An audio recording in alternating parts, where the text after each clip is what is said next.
Meanwhile, Malacanang remains confident that a peace agreement will be forged with the MILF. Secretary to the Cabinet Rene Almendras expressed such optimism despite the reported complaints from the MILF on the alleged slow pace of government in acting on the remaining annexes of the proposed Bangsamoro Law. Deputy Presidential Spokesperson Abigail Valte said the peace accord is within reach with the Aquino administration, committed to bringing lasting peace and development in Mindanao. Yung frustration ng mga kaibigan natin sa MILF on the ground, especially those on the ground, gusto lang po natin ulitin that we are fully committed to this peace process. At ang mahigpit po kasing bilin ng Pangulo, ang instructions po ng Pangulo to those involved, is that to make sure that the final outcome of the annexes will inure the benefit of all. Isa po yun dun sa pinakamahigpit na bilin ng Pangulo.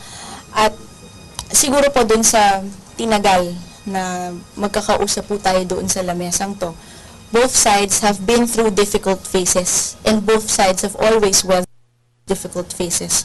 So malapit na po katulad din naman ng sinabi ni Sec. Almendras kanina, it's within reach.